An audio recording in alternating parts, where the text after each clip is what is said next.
Bismillahirrahmanirrahim. Assalamualaikum warahmatullahi wabarakatuh. Berjumpa kembali pada mata kuliah pengetahuan bahan teknik untuk materi pada pengajaran jurusan Teknik Pertanian Fakultas Pertanian Universitas Lampung. Pada pertemuan kali ini kita akan membahas mengenai alloy atau logam campuran.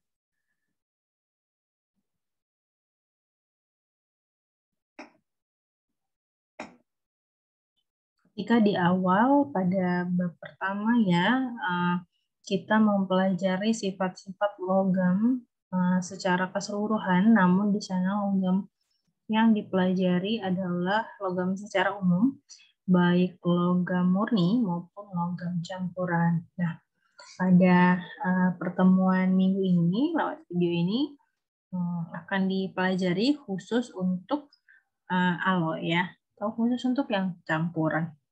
Nah, capaian pembelajaran dari video singkat kita pada hari ini adalah mahasiswa dapat memahami proses pembuatan metal itu sendiri seperti apa, lalu dapat memahami ferrous dan non-ferrous alloy. Jadi perbedaannya apa ya, sifat-sifatnya seperti apa gitu. Oke. Jadi apa itu alloy? Definisi alloy sendiri diartikan sebagai bahan campuran yang mempunyai sifat-sifat logam. Nah, makanya nanti ada ferrous dan non-ferrous kan. Nah, jadi dia tuh bahan campuran lah pokoknya. Tapi sifatnya sifat logam seperti itu. Bisa terdiri dari 2 atau lebih unsur-unsur, namun unsur utamanya logam gitu ya. Tapi dia bisa 2, bisa 3 ya, tergantung dia unsurnya.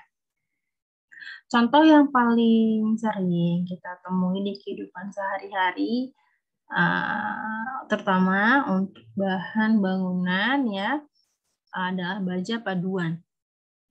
Baja paduan itu unsur utamanya sendiri adalah Fe. Oke. Nah, unsur pemadunya bahkan lebih dari 2. Untuk baja paduan ya bisa dilihat campurannya itu lebih dari 4 nih. CRMN, FI, NI, WMO, TI, AL, NB, dan sebagainya. Yang mana komposisinya berbeda-beda. Contoh lain yang sering kita temuin di kehidupan sehari-hari yaitu perunggu. Nah, perunggu ini seperti kita tahu campuran dari Cu dan SN ya. Cu adalah tembaga, SN adalah timah putih. Nah, di sini perunggu unsur utamanya adalah tembaga yang dipadukan dengan timah putih. Unsur yang ketiga, contoh dari alloy ini adalah kuningan. Ya, sering digunakan di peralatan listrik ya, instrumen listrik, kabel, terminal listrik, itu menggunakan kuningan sebagai penghantar listrik yang baik. Unsur utamanya adalah tembaga, Cu, tapi sedikit berbeda dengan perunggu, kuningan. Unsur pemadunya adalah seng atau Zm ya. Contoh unsur yang lain adalah duralium. Unsur utamanya adalah aluminium dengan tambahan tembaga dan magnesium serta ada mangan di dalamnya. Bisa dilihat ya bahwa ya campuran dari 2 seperti perunggu dan kuningan maupun seperti baja paduan ya yang utamanya Fe pencampurnya lebih dari 5 ini ya sama-sama disebut sebagai alloy.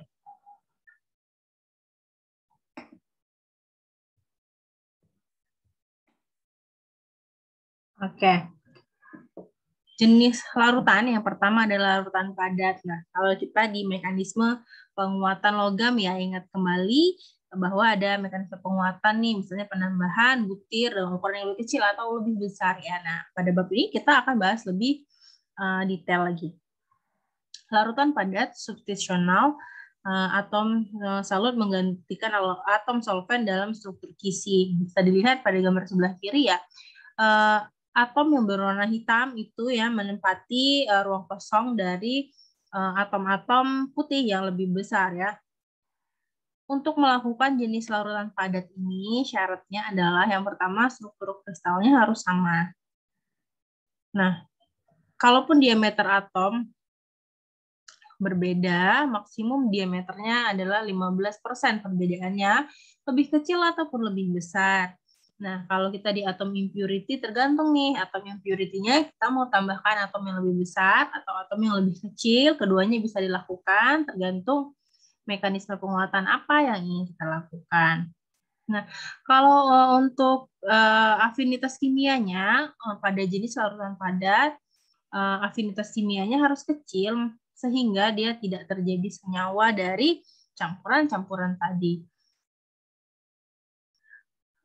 Bisa diingat kembali tuh afinitas kimia itu apa sih? Afinitas kimia itu adalah kecenderungan atom atau senyawa untuk bergabung dengan reaksi kimia dengan atom atau senyawa dan komposisi yang tidak sama.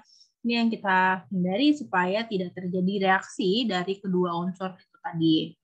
Ya, kita inginnya diameter atom yang ditambahkan dengan diameter lebih kecil atau lebih besar itu tidak bereaksi kimia dengan bahan utamanya, tapi dia memberikan kekuatan pada bahan utamanya itu. Larutan padat interstisial ya adalah atom dengan ukuran diameter yang sangat kecil dari atom solvennya. Nah, jadi atom-atom solut ini berfungsi sebagai atom penyisip di dalam rongga atom solven di dalam struktur kristal itu sendiri, dengan contoh atom karbon dalam sisi kristal atom Fe. Berbeda tadi dengan larutan padat, yang syarat utamanya diameternya boleh lebih kecil atau lebih besar, tapi dia maksimum 15%. Kalau untuk ya larutan padat interstisial ini, biasanya itu atom solutnya malah sangat kecil, karena dia harus mengisi rongga-rongga ya di antara tadi si atom solvennya gitu. Jadi diharapkan pori yang terdapat pada larutan padat interstisial ini sangat kecil karena setiap rongganya akan diisi dengan atom solut dengan ukuran yang sangat kecil bila dibandingkan dengan atom solvent utama larutan tersebut. Nah, contohnya itu adalah karbon dalam kisi kristal atom Fe-nya itu sendiri ya. Karbon plus Fe ini.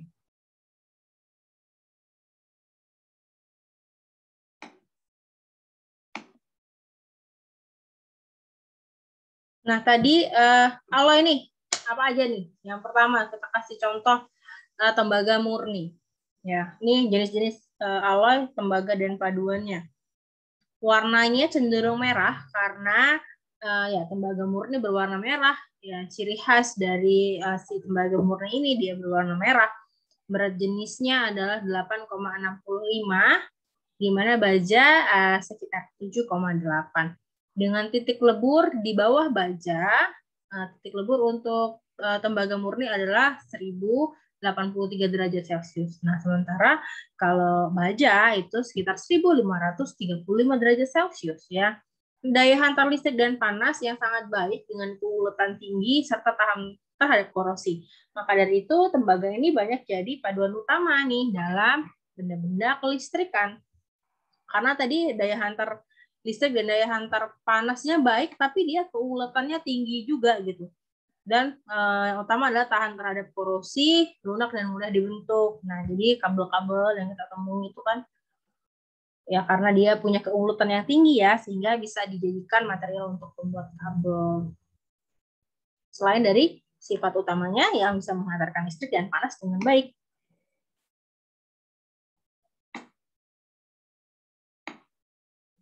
Nah, paduan-paduan yang umum ditambahkan sebagai unsur paduan dalam tembaga ya, mengakibatkan paduan tembaga memiliki karakteristik yang berbeda dengan tembaga murni. Perbedaannya sangat terlihat pada daya hantar listrik dan daya hantar panas yang menurun karena komposisi tembaganya pun menurun dibanding dengan tembaga murni. Keuletan menurun tapi kekuatan dan kekerasannya lebih baik. Nah, berarti pada paduan tembaga keuletannya dikurangi agar dia memiliki kekuatan dan kekerasan yang lebih baik. Lalu ketahanan terhadap korosi menurun ya, karena itu adalah pengaruh dari paduannya tadi yang bersifat tidak tahan korosi. Nah, dua paduan tembaga yang sering kita dengar di kehidupan sehari-hari itu, yang pertama adalah kuningan tadi seperti sudah dicontohkan ya, brass ataupun perunggu, bronze. Oke, nah jadi larutan padat alfa dapat melarutkan Zn hampir 30% pada suhu 450 derajat. Berarti di sini suhu untuk titik stabilnya adalah 450 derajat ya. Bisa dilihat ini diagram fasenya pada temperatur sekitar 450. Larutan alfa dapat memiliki ketangguhan paling baik pada komposisi 70 Cu, 30 Zn. Berarti dia nyebutnya ini 70% Zn. Ya, Cu di depan, 30 punya Zn. Nah, untuk sumbu X itu adalah dari Cu ke Zn. Jadi kita cari titiknya di mana. Titiknya misalnya 30 si Zn, berarti berada di sini ya. Nah, di sini. Oke, nah paduan dengan 70 Cu dan 30 Zn ini dia adalah larutan, berarti dia larutan dalam fase alfa. Oke, ini jelas ya di garis ini dia masih fasenya dia larutan pada fase alfa. Dengan kadar Zn yang lebih tinggi, berarti persentase Z-nya bergeser ke kanan nih, dia lebih tinggi kan persentasenya. Akan tampak dengan struktur yang baru, dia berganti fase nih, shifting fase menjadi beta yang beta berarti ya dia orderin ke beta seperti itu ya. Nah, yang mana fase beta ini lebih keras dan getas sehingga sulit dideformasi dingin, sulit dikerjakan dengan pekerjaan dingin ya. Ketika Zn ditambahkan, berarti kemurnian si tembaganya pun menurun ya. Itu tadi salah satu sifat dari paduan tembaga, jelas dia keuletannya berkurang, kegetasannya bertambah, namun juga tadi penghantaran listriknya berkurang, dan juga tadi ada yang berkurang juga adalah selain keuletan tadi apa tadi? Keuletan berkurang, jadi getas nih dia, jadi lebih keras, terus daya hantar listriknya pun berkurang, gitu ya. Nah, ini ya diagram fase, ini ada fase nih, ini cair.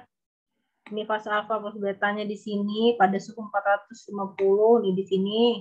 Campuran tadi berapa? 30 kan? 30 sini. Oke, di garis seperti ini. Berarti garis batas fasenya sebenarnya ada 1, 2 ya. Yang menyinggung garis fase itu ada 2. Seperti itu. Kalau kita hitung dengan diagram fase, maka didapatlah dia alfa ya. Baik, ini dihapus dulu ya. Nah, ini kembali lagi di bab-bab awal ya, ingat diagram fase. Walaupun fasenya lebih banyak nih dari yang dicontohkan sebelumnya, sebenarnya sama aja ini cara menghitungnya ya. Jadi ambil garis tuh dia ada di berapa derajat, lalu dicari persentase komposisi awalnya, diambil garis lurus, nah dilihat menyentuh garis fase yang mana saja. Dari titik yang menyentuh itu digarislah ke bawah untuk mendapatkan berapa nih komposisi alfa, berapa komposisi beta gitu. Dan dia berada di fase mana ya? Di CO-nya, C alfanya berapa, C betanya berapa. Nah, sama seperti menghitung PBSN sebenarnya.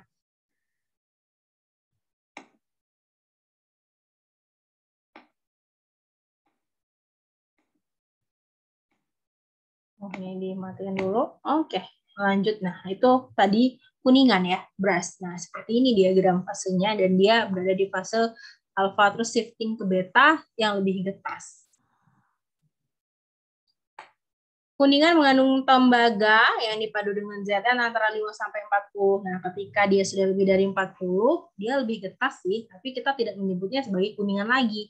Karena ya batas kuningan itu ketika ditambahkan Zn 5-40 saja. Oke. Penambahan PB antara 0,5-3 dapat memperbaiki kemampuan pengerjaan mesin. Kekuatan tarik tembaga yang sudah dipanaskan di anil antara 234 hingga 345 MPa, tinggi banget ya. dapat ditingkatkan dengan pengerjaan dingin. Nah, tadi pengerjaan dingin ya, masih ingat nggak dia untuk menambahkan kekakuan salah satunya, oke? Jadi ini rolling dengan cold work ya, ingat kan? Ada forging, ada rolling ya, ini dengan metode rolling. Oke, macam-macam kuningan ya. Misalnya untuk paduan CU ZN 5-20 biasa digunakan untuk material arsitektur, aksesoris dan peralatan rumah tangga. Nah, kenapa coba lihat ya? Untuk yang paduan CU 25-35% itu disebut kuningan 7/3, sifatnya mudah di mesin karena ya dia tadi keuletannya akan berkurang ya, lebih keras. Nah, barang-barang yang lebih keras itu lebih cocok digunakan untuk penggunaan mesin dan komponen yang rumit. Tapi ingat bahwa dengan komponen dia 35% si ZN ya, berarti berkurang ya penghantaran panasnya, penghantaran kelistrikannya juga, tapi dia tetap punya sifat-sifat tembaga walaupun sudah berkurang gitu. Nah, untuk yang material rumah tangga tadi, kenapa dia lebih sedikit antara 5-20 ya? Karena sifatnya lebih lunak, lebih mudah dikerjakan untuk detailing-detailing seperti material arsitektur, aksesoris baju, dan peralatan rumah tangga. Itu alasannya. Untuk kuningan tipe 6/4 atau campuran antara 35 hingga 45 lebih murah ya, digunakan untuk pengerjaan panas dengan kekuatan yang tinggi. Nah, ingat penambahan ZN pada CU salah satunya adalah meningkatkan kekerasan dan kekuatan dengan seiring bertambahnya sifat getas. Ya, karena si tembaga ini ulet banget ya. Kalau tembaga murni dia memang dia mudah di bentuk ya, tapi ketika kita membutuhkan suatu bentuk yang steady, yang rigid, kita harus tambahkan suatu campuran yang memberikan sifat getas. Nah, maka dari itu kita tambah ZN nih. Pada kuningan 6/4, kita tambahkan ZN sekitar 35-45% ZN.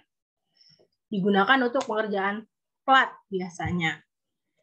Nah, untuk kuningan pada bidang perkapalan tadi, kuningan 6/4 itu ditambah dengan timah. Jadi dia paduannya 2 nih, ZN plus timah juga ya. Nah, namun bila kuningan 7/3 ditambah timah, beda nih ya. Ini tadi yang 7/3, kita tambahin timah nih 1%. Disebut dia menjadi admiral brass atau kuningan laksamana yang memiliki ketahanan terhadap korosi air laut yang tinggi. Oke, menimbulkan performance baru pada suatu bahan, bukan? Sehingga ya komposisi sangat mempengaruhi. Banyak digunakan untuk kondensor air ataupun komponen pada kapal laut ya, karena dia sangat tahan terhadap korosi air laut. Kuningan kekuatan tinggi 6/4, tapi dia ditambah dengan mangan sekitar 0,3-3%. Nah, atau ditambah AL, FE, dan NI di bawah 1%, meningkatkan kekuatan, memperbaiki daya tahan korosi, namun ya juga itu kan perlu diingat bahwa pengerjaan itu apakah kita hanya butuh dia kuat saja ya. Jadi pengerjaan-pengerjaan ini yang kekuatan tinggi ini ya rata-rata untuk pengerjaan bangunan ya.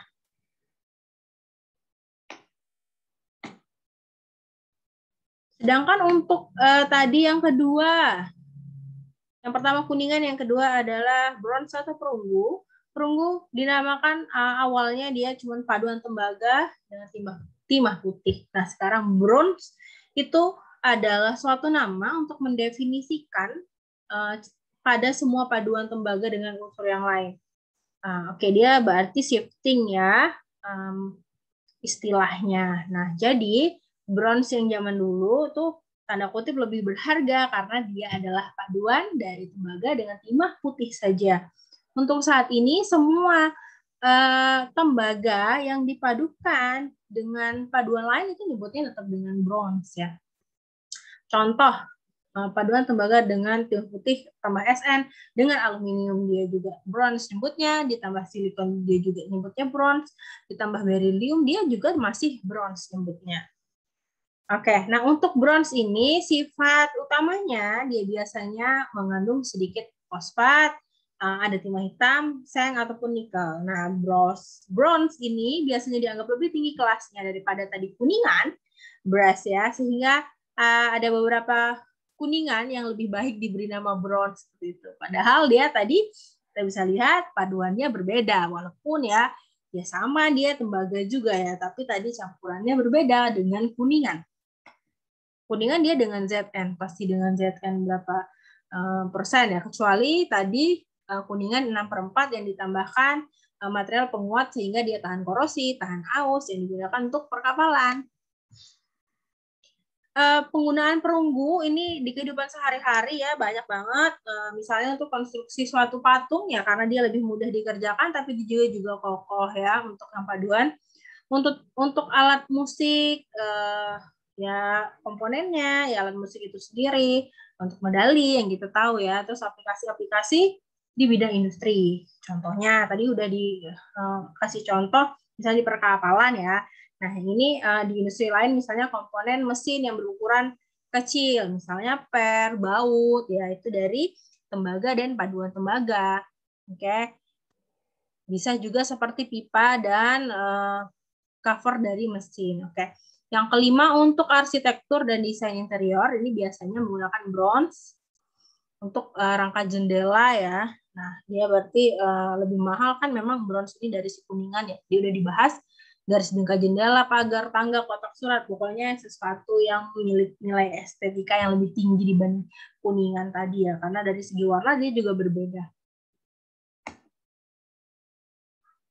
Oke, selanjutnya adalah aluminium. Nah, aluminium dan paduannya. Sifat awal, sifat si aluminium murni sendiri ini apa sih sebelum kita tahu paduan-paduannya? Aluminium ini terkenal sekali sebagai bahan yang tahan korosi. Ya, dan juga dapat menghantarkan listrik dan panas yang baik. Berat jenisnya 2,7 ya, sekitar 1/4 dari baja. Ya, ringan, makanya dia jadi pilihan ya aluminium ini. Dengan kekuatannya rendah, tapi dia memiliki strength yang dalam artian strength yang lain ya, strength regangannya itu lebih tinggi gitu ya. Contoh aluminium paduan berupa barang setengah jadi biasanya plat, profil ya, batangan mesin itu menggunakan aluminium alloy biasanya. Kalau untuk yang aluminium casting alloy biasanya untuk bahan-bahan di bangunan tuh untuk pengecoran ya, untuk konstruksi seperti itu. Lalu ini aluminium berdasarkan unsur paduannya ya. Aluminium murni kemurniannya sekitar 99% ya. Aluminium murni ini tahan karat pasti, tadi udah dibilang dia terkenal anti korosi ya, konduksi panas bagus, konduktivitasnya bagus. Sifatnya dalam pengerjaan, terutama pengerjaan mesin berupa pengelasan dan pemotongan itu baik ya. Namun pada aluminium murni ini yang membuat dia butuh paduan adalah kekuatannya rendah. Maka dari itu kita butuh tambahkan tadi unsur-unsur paduan ya. Oke.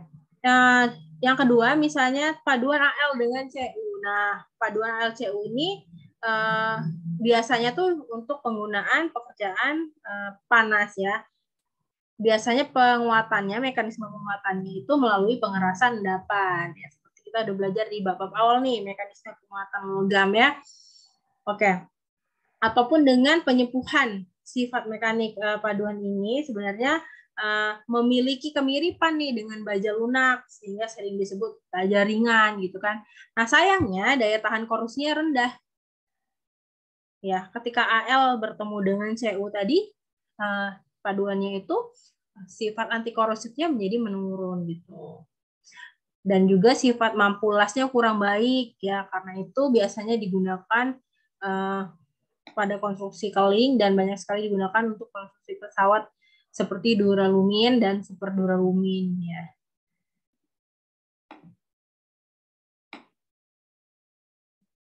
Paduan AL yang kedua yaitu ALMN. Nah, kalau ALMN ini tidak bisa dilakukan perlakuan panas ya. Kekuatannya harus dinaikkan dengan cara pengerjaan dingin ya, cold work. Ya kan, cold work kan ada dua ya, mau forging kayak mau rolling ya. Bisa dicari tahu lebih dalam nih ALMN, bagusnya pengerjaan dingin yang rolling atau forging. Oke, untuk kekuatannya AlMn ini lebih tinggi dibanding dengan aluminium murni, sehingga penambahan mangan di sini bisa memperbaiki sifat kekuatan fisik yang lemah dari aluminium. Aluminium ditambah dengan Si nih, silikon ya. Keadaan cair. Nah, si LSI ini kan fasenya dia bukan solid. Cair ya, liquid ya. Jadi punya sifat mampu alirnya baik, dan dalam proses pembukaannya itu terkenalnya dia tidak terjadi retak. Jadi bagus tuh pembukaannya. Karena sifat-sifat ini ALS ini banyak digunakan dalam logam las, dalam pengelasan paduan aluminium untuk cor atau tempa ya. Yang kelima, campuran Al dan Mg itu termasuk dari paduan yang sama, nggak bisa diberlakukan panas ya, tapi dia tetap tahan korosi, terutama korosi dengan air laut, dan sifat mampu lasnya baik, sehingga AlMg ini banyak digunakan dalam konstruksi umum penyimpanan gas alam, jadi tangki-tangki penyimpanan gas alam. Al, Mg, dan Si. Nah, dari tiga unsur ini ya, tidak bisa diberlakukan panas, tapi mempunyai sifat mampu potong yang baik, mampu las, dan tahan korosinya ini cukup baik nih.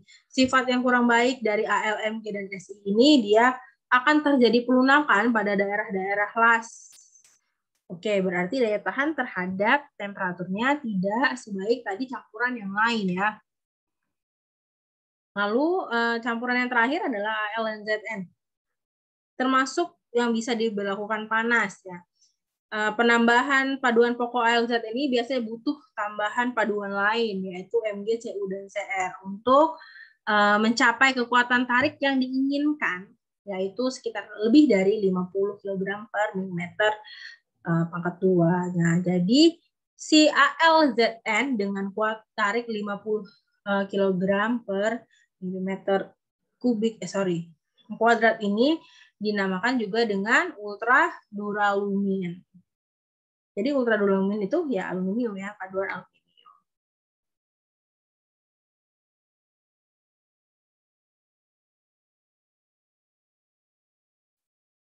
Nah, oke, baja akan kita bahas di video selanjutnya. Apakah tadi video ini sudah memberikan pengetahuan mengenai apa saja perbedaan tuh dari brass, bronze ya. Selain dari komposisinya berbeda, sifatnya juga tentu berbeda. Ketika sifatnya berbeda, performance dari bahan berbeda, maka gunaannya pun jadi berbeda.